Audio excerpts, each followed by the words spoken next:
is the head toss and hair flick. This is usually one of the first gestures a woman will use when she's around a man she's attracted to.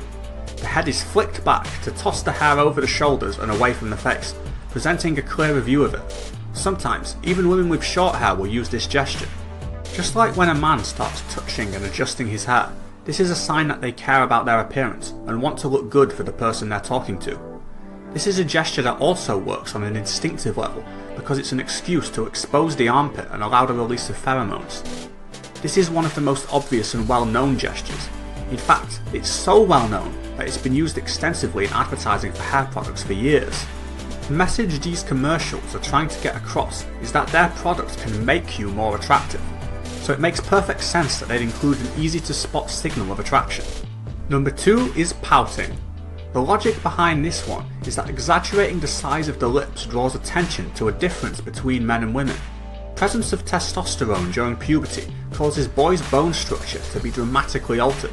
They develop a stronger protruding jawline, a larger nose, and a more prominent forehead. Girls' bone structure, on the other hand, remains relatively unchanged, with a more childlike shape and extra subcutaneous fat, particularly around the lips. This makes larger lips a symbol of femininity and attractiveness because of the size contrast with men's lips.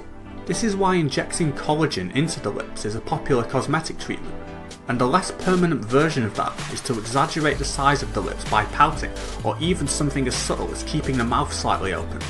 Number 3 is self-touching. The subconscious mind gets people's bodies to act out the things it wants. If someone is repeatedly touching or stroking a part of their own body, such as the neck, arms, or thighs, it could be a sign of subconscious desires.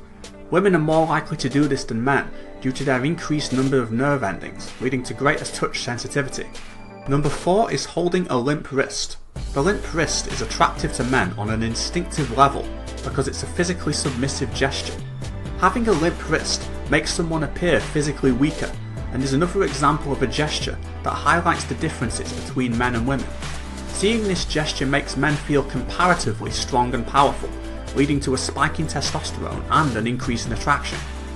For number 5, we have the most suggestive gesture so far, fondling a cylindrical object.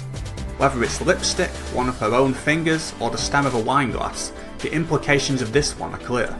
This gesture is likely to be subconscious and subtle, unless you're dealing with someone so forward that reading body language wouldn't be a concern.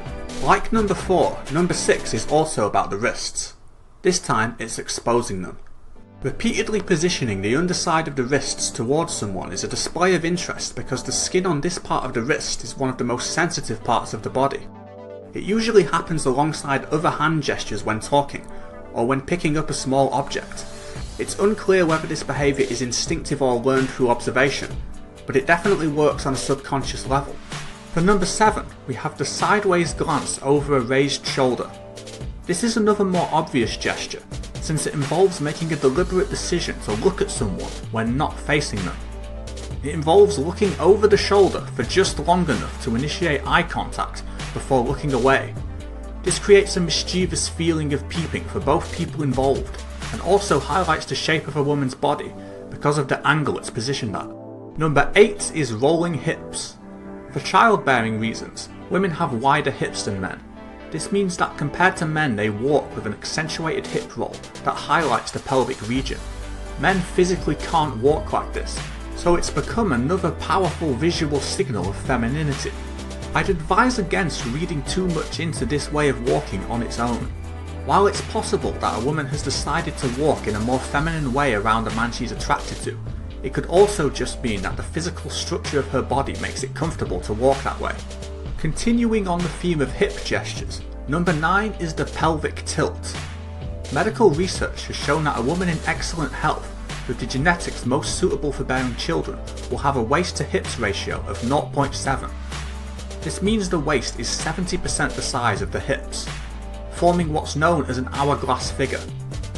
From an evolutionary perspective, the extra fertility of this body shape gives it an extraordinarily high level of adaptive value, and also meant that the men who most attracted to this body type throughout history were the most likely to pass on their genetics, with the end result being that the men alive today are drawn to this hip to waist ratio on a powerful instinctive level. The way a woman highlights this ratio is simple. all it takes is tilting her pelvis to the side while she stands. Number 10 is one that at first doesn't sound intuitive. It's placing a handbag in close proximity to a man. This works because it's a personal item that some women end up viewing as an extension of themselves. This is more of a signal of trust and familiarity than pure attraction, meaning that moving a bag a large physical distance away when someone arrives could be a sign of emotional distance. 11 is the knee point, where one leg is tucked under the other and the knee that's on top is pointed at the person she's most interested in. This is a relaxed type of body language, used to take the formality out of a conversation and make things more personal. Number 12 is the shoe fondle.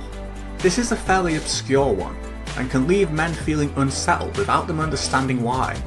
It involves dangling a shoe off the end of the foot to display a relaxed and playful attitude. And finally, for number 13 we have the leg twine. This is a conscious action used to draw attention to the legs. It involves pressing one leg firmly against the other while sitting, to give the appearance of a high level of muscle definition. This is generally agreed upon by men to be the most appealing sitting position a woman can take. As a final note, I'd like to mention the importance of reading gestures in clusters. Most of these things when taken on their own could easily mean nothing, and you should look for multiple signals when trying to read body language accurately. Since reading body language incorrectly can lead you into some pretty awkward situations, you're definitely much better off understanding how to interpret various signals when taken together. Thanks for watching.